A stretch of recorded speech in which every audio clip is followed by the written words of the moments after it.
నాయకుడు అట్లాగే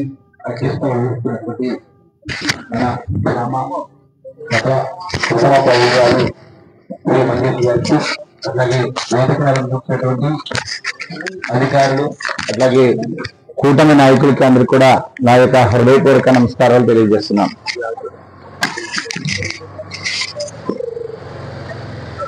చాలా మంది మనమందరం కూడా చాలా విషయాల్లో మనకి ఏమిటి అని ఆలోచిస్తాం తప్ప మనం చేయవలసిన పని గురించి మాట్లాడాం. చాలా మంది ఏమంటారంటే మన యొక్క హక్కుల గురించి పోరాడతాం రోడ్డు మీదకి వచ్చి, కానీ మన విధుల గురించి ఎవరో మాట్లాడాం. ఈ విధమైనటువంటి పరిస్థితి ప్రతి దేశంలో కూడా ఉన్నప్పుడు కూడా మన భారతదేశంలో ఎక్కువైపోయింది. అంటే డోంట్ డిపెండ్ అపాన్ అదర్స్, ఇంకొకరి మీద ఆధారపడకు అనేటటువంటి ఏదైతే లైన్ ఉందో దాన్ని మనం పాటించట్లే. ఎదుటి వారికి చెప్పడానికే మనం ప్రయత్నం చేస్తున్నాం తప్ప దాన్ని పాటించే విధంగా మనం ఆలోచన చేయట్లా. కాబట్టి ఏదైతే చెత్త ఎక్కడి నుంచి వస్తుంది, మనం చేసే పని నుంచే వస్తుంది. చెత్త కొత్తగా ఎక్కడి నుంచి పుట్టుకురాదు. కాబట్టి ఆ చెత్త వేసే టైంలో మన యొక్క పని ఏంటి, మన బాధ్యత ఏంటి అనేది ప్రతి ఒక్కరు గుర్తించాల్సిన బాధ్యత ఉంది. ఎందుకంటే చెత్త బయట నుంచి రాదు కాబట్టి మన నుంచి ప్రొడ్యూస్ అవుతుంది. కాబట్టి ఆ చెత్తని జాగ్రత్తగా ఎవరికి ఇబ్బంది లేకుండా దాన్ని మనం జాగ్రత్త చేసి పడేయాల. అంతేకాకుండా ఎవరు పట్టుకెళ్తారని ఎవరికి వారు దాన్ని వదిలేయటం జరుగుతుంది. రోడ్డు మీద వెళ్తూ ఉంటాడు, అతను ఏం చేస్తాడంటే ఏదో చిన్న పెట్రా ప్యాక్ ఒక మజా బాటిల్ కొనుక్కుంటాడు, లేదా వాటర్ బాటిల్ కొనుక్కుంటాడు. ఏం చేస్తాడంటే తాగేస్తాడు, గబగబా ఆకలేస్తుంది తాగేస్తాడు, అక్కడ బయట పడేస్తాడు, వెళ్ళిపోతాడు. తర్వాత మళ్ళీ ఏదో తీసుకుంటాడు, తింటాడు, కాగితం పొట్లం కట్టుకుంటాడు, అందులో ఉన్న వస్తువు తినేస్తాడు, ఆ పేపర్ అక్కడ పడేస్తాడు. కానీ అదే పేపర్ జేబులో మడత పెట్టి జేబులో పెట్టుకుని ఎక్కడైతే డంపింగ్ యార్డ్ ఉందో లేకపోతే ఎక్కడైతే చెత్త ఉందో అక్కడ పెట్టుకెళ్ళి పాడేస్తే ఊడ్చే వాళ్ళకి కూడా ఆ శ్రమ తగ్గుతుంది. ఆ పని మనం పని చేయగలుగుతామా, దాని మీద ఆలోచన చేయాలి మనం అందరం కూడా.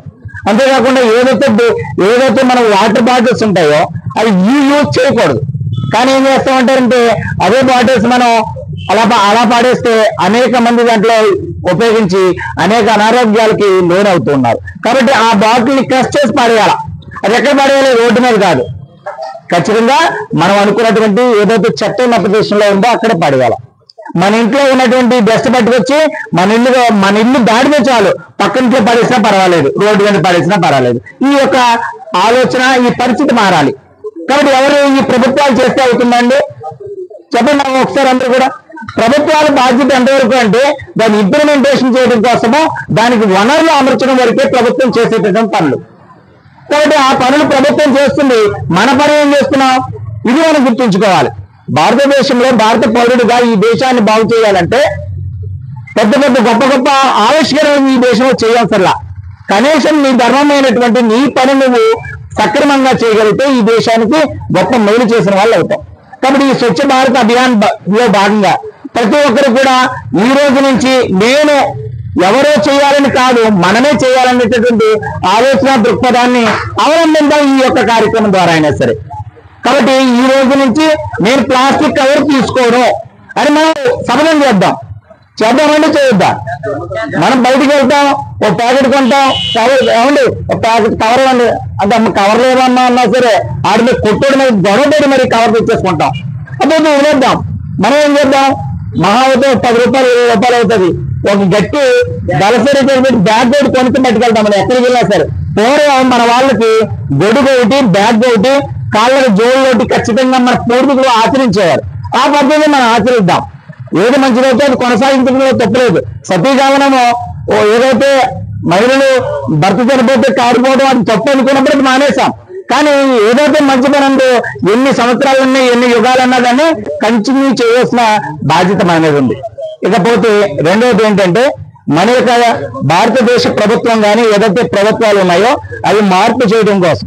అంటే మనం ఏదైనా ఒక దేశంలో అనేక మౌలిక సదుపాయాల కల్పన కోసం భారతదేశంలో ఆర్థిక వనరులు కావాలి. ఆర్థిక వనరుల్లో భాగంగా ఈ చుట్టలు సిగరెట్లు కాల్చడానికి పర్మిషన్ ఇచ్చింది కూడా గవర్నమెంటే.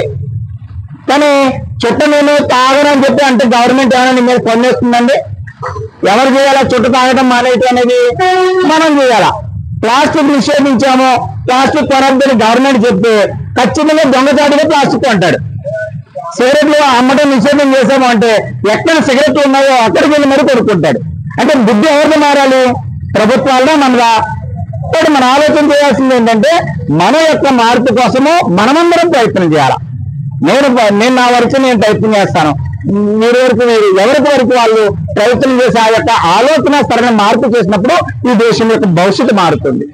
కాబట్టి ఏదైతే ఏ ప్లాస్టిక్ గవర్నమెంట్ వాడు అనేక జీవితాలు దాని మీద ఆధారపడి ఉన్నాయి.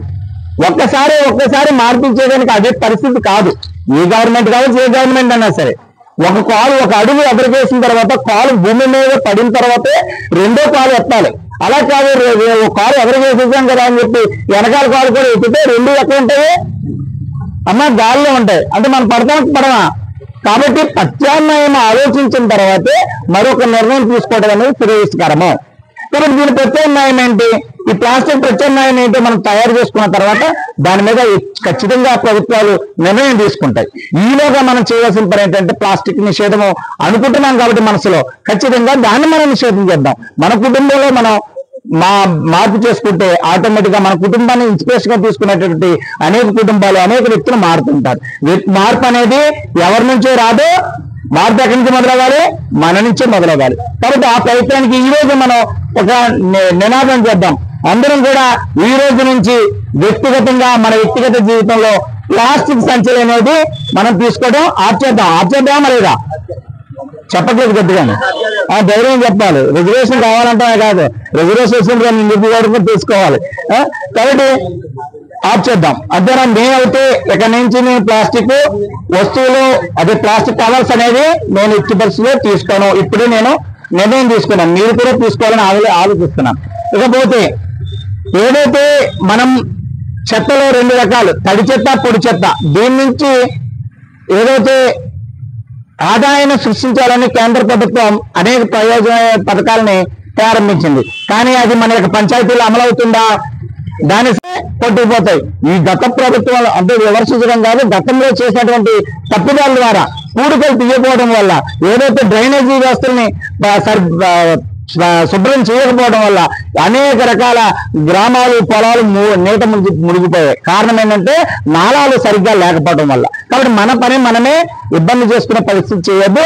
దయచేసి దానికి ప్రత్యేకమైనటువంటి ఏదైతే ఖాళీ ప్లేస్లు ఏదైతే ఉన్నదో రెవెన్యూ డిపార్ట్మెంట్ తో మాట్లాడుకోవాలా, ఎవరితో మాట్లాడుకోవాలా, అధికార వాళ్ళు దాని మీద ఆలోచించేసి సరైన డంపింగ్ యార్డ్ చేస్తే అక్కడే ఏదైతే రీప్రొడ్యూస్ చేసుకునేటటువంటి వ్యవస్థ ఉంటే అక్కడ ఉంటే దాని నుంచి కూడా పంచాయతీకి ఆదాయం వచ్చేటటువంటి వ్యవస్థ ఉంటుంది. ఇకపోతే మనం చెప్పుకోవాల్సింది ఏంటంటే కార్మికుల వాళ్ళ యొక్క జీవితాన్ని ఫలంగా పెట్టుకుంటున్నారు. వారు నిత్యము చేస్తున్నటువంటి యొక్క దాంట్లో వాళ్ళకి బయట ఉన్నటువంటి కాలుష్యం లోన పేల్చడం, తర్వాత తీసి చేతులతో తీయడం, దీని ద్వారా అనేక రకాల రోగాలు వాళ్ళకి ఎఫెక్ట్ అయ్యేటటువంటి అవకాశం ఉంది. కాబట్టి మనం మన యొక్క పంచాయతీ నుంచి వాళ్ళు స్క్రీనింగ్ చేస్తున్నారా లేదా, వాళ్ళకి రెగ్యులర్ గా హెల్త్ చెకప్ చేస్తున్నారా లేదా, జరుగుతున్న చిన్న మానిటరింగ్ ఆల్రెడీ జరుగుతున్నాయి, జరగట్లేదు అనట్లేదు. కాకపోతే దాని మీద మానిటరింగ్ చేసుకోగలిగితే నెలలో వస్తారు, అరే బాబు నువ్వు చేయించుకున్నావా లేదా, ఎలా ఉంది ఆరోగ్యం, ఎలా ఉంది, బాగుంది. వారు లేకపోతే ఈ రోజున మనం మన యొక్క కార్యక్రమాలు మనం నిర్వహించలేని పరిస్థితి. గతంలో